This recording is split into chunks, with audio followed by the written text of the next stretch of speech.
Grace of laws. Grace of laws does not sound poetic compared to the grace of heaven and earth, grace of parents, or grace of fellow beings. Many people are puzzled by what we mean by grace of laws. Many of us feel resistance and confusion as soon as we hear this grace of laws. What laws are we talking about? Laws include Dharma teachings by sages and enlightened teachers to guide us to living a life of morality.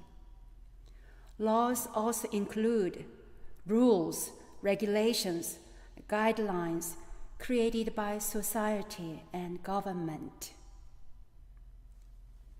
Examples include traffic regulations, fire safety codes, food and drug regulations, and safety guidelines such as wearing masks during a pandemic. However, all laws are not just or equitable. I remember having a long debate about grace of laws with my classmates during seminary training. Like many countries, Korea had experienced oppression and the legal violations of human rights. We all questioned, how could we be grateful for unjust laws?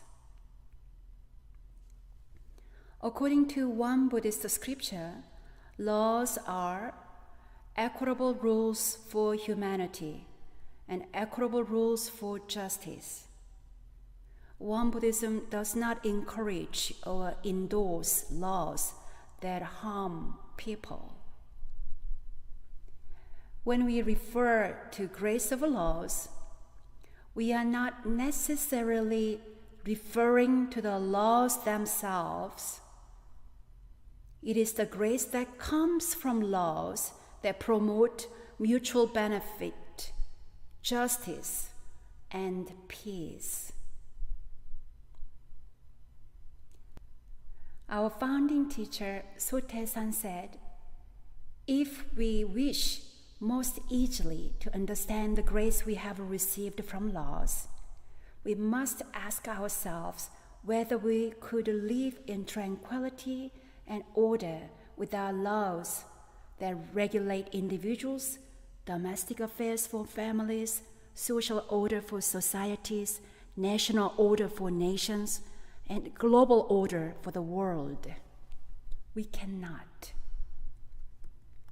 Generally, what we call laws are equitable rules for humanity and equitable rules for justice. If these rules shine on individuals, individuals will be helped. If they are applied to families, families will be helped. If they are applied to societies, societies will be helped. If they are applied to nations, nations will be helped. And if they are applied to the world will be helped. Since these equitable laws enable us to live together in peace and safety, can there be any grace greater than that?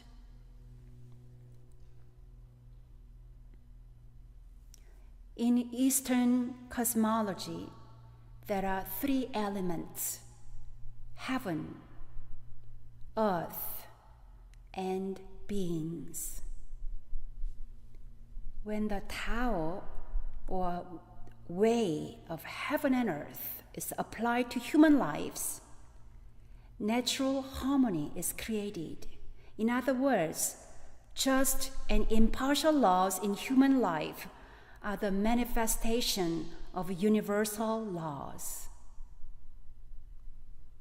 Based on this Taoist philosophy, our societal laws should be beneficial to all, just as natural laws benefit the universe without partiality or prejudice. In Eastern thought, human beings exist under heaven and upon earth. Human beings procreate. We are all children of our parents and ancestors. Thus, we are all brothers and sisters. Parents create guidelines and rules for their children, such as don't fight, share your toys, wash your face, brush your teeth, eat your vegetables. Why do parents do that? To make sure their children are strong and healthy and live harmoniously without hurting each other. Enlightened teachers create guidelines called precepts to help us know what qualities to develop and what traits to forsake. Each spiritual tradition has precepts to help practitioners stay on the path of light without falling into the black holes of discord and disharmony. In Won Buddhism, we start with the 10 precepts, followed by 10 more, and then another 10. Once you have mastered all 30 precepts, you reach the stage of attunement with the precepts of your true nature. We refer to this when you read the essential dharmas of daily practice. The mind is originally free from wrongdoing, but wrongdoings arise in response to sensory conditions. Let us restore the precepts of our true nature by letting go of wrongdoings. In addition to parents and enlightened teachers, good leaders also should be sensitive and current with the needs of the people by creating or amending laws and regulations to prevent societal harm and to promote safety and well-being. Grace of laws, guidelines, rules, and precepts that help us live in harmony. Then why grace? Through the loving intention of our parents, teachers, and sensitive leaders, the grace of equitable laws reflects the Tao of heaven and earth. Earth elements of ground and water gives us bodies. Sky elements of wind, clouds, rain, and sunlight give us life. The natural law of heaven and earth enable us to breathe and live. This is the grace of universal law. The grace of laws is also embodied in the grace of parents. In the natural, nurturing grace of parents, there is pure, loving intention. The same applies to the grace of skillful teachers and good leaders. In an ideal world, the intentions of parents and leaders are pure, just like heaven and earth. So the laws they create and implement reflect pure, loving intention. But when intentions are not pure, the laws become crooked and harmful. Children and fellow beings suffer. I was disheartened when I recently watched a Korean newscast about a religious leader who organized and led a big rally as part of a political protest. The leader did not follow the recent law prohibiting large group gathering. This caused a huge outbreak of COVID-19. A leader's role is important to demonstrate that no one is above the law. Without pure intention and skillful leadership, leaders can guide many people into danger and suffering. The chapter about the grace of laws in our Dharma book says, just laws guide us and enable us to protect our lives and to develop institutions and organizations that foster knowledge and strengthen society. Moral principles enable us to live peacefully by promoting justice and distinguishing between right and wrong, benefit and harm. Sages appear in response to the times, teaching us through religion and morality to follow the right path. Sotae-san teaches that we shouldn't simply appreciate the grace of laws, but we must also practice to repay the grace we receive from them. How do we repay this grace? How do we repay this grace? The principle of gratitude to laws is manifested by eradicating injustice and cultivating justice. Forsake injustice and strengthen justice. When it comes to law, conscious and conscientious citizens need to contemplate seriously the distinction between what is just and what is unjust. According to our differing political beliefs, laws that seem unjust to you may seem just to me. Laws that seem just to me may seem unjust to you. We often ignore and ditch those who do not have the same view as we do. This is how we build walls between ourselves. In the divided mind, there is no peace. In order to understand the views of others, I try to listen. Oh, it is hard to listen without a judging mind, liking or disliking, because I am conditioned.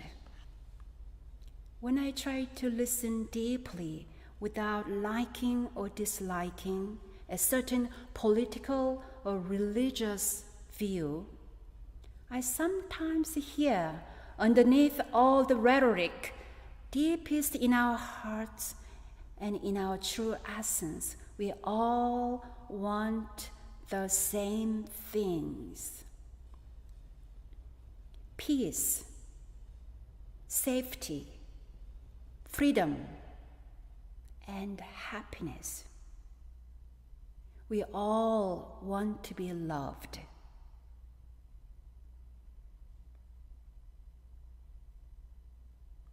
It is said that most nations on this planet are suffering from divided views, but we can promote unity only when we transcend different and differing ideologies.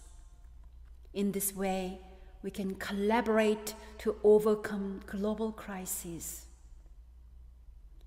Every day I pray that individuals, communities, and leaders may work together, moving beyond different political positions and beliefs to resolve local, national, and global concerns and challenges.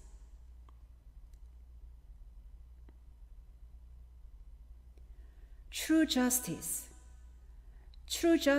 is realized when the goal, the journey, and the outcome are for the mutual support of life and for the support of humanity. For example, when you have 4 children, but only take care of 2 of them, that is not fair. That is not true justice. Imagine you are giving food and educational opportunities to only 2 of your children. That is not just. Half of your children will suffer. In contrast, real justice pursues universal happiness and the well-being of everyone. In Buddhism, to discern what true justice is, we cultivate right view. Right view. Right view is the first practice of the Eightfold Path.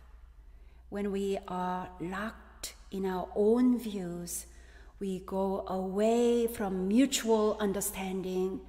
So cultivating right view is essential. To cultivate right view, we need to close our eyes and ears from time to time so that our minds can rest from the incessant influx of information and opinions in social media. When we settle our mind, our clear and right view rises up and guides us to see what justice actually is. We also try to expand our understanding through study and contemplation. Recently, when our book club discussed the book White Fragility, I learned how our historical and cultural backgrounds can influence our views on justice. I'm amazed by those of us who, at every opportunity, enroll in our Dharma study, workshops, and retreats to expand our insights. However, is cultivating a clear view sufficient for creating a just society? When we often feel overwhelmed, frustrated, or limited by unjust laws, how do we deal with it? Here is a thought shared by a temple practitioner. She said, I understand the principle of the grace of laws, but it leaves me wondering what I can do personally when I realize that many of our laws are unfair and that many in our society are suffering from unjust conduct by the police, politicians, and others in leadership positions. Of course, I can vote, but is it still possible that voting will produce a leadership that is corrupt and without principles? Should I demonstrate? It has never been my way to do this, and I'm not willing to be in crowds of people right now. I'm not skilled at confronting people face to face either. She continues, my only way of responding to what I consider unjust or simply wrong is to be an example of what is fair, compassionate, and positive by living my life in that way. Another practitioner shared this: I am grateful that unjust laws are not permanent and can be reshaped, healed, or removed through cause and effect. I understand that the ability to see the harm caused by unjust laws is preferable to being blind to their effects. When I feel overwhelmed and frustrated by unjust laws, I try not to be swayed by heavy emotions, but instead respond through prayer, meditation, and mindful actions. I know we will continue to struggle with inequality and injustice, but these sincere thoughts shared by our temple friends give me hope.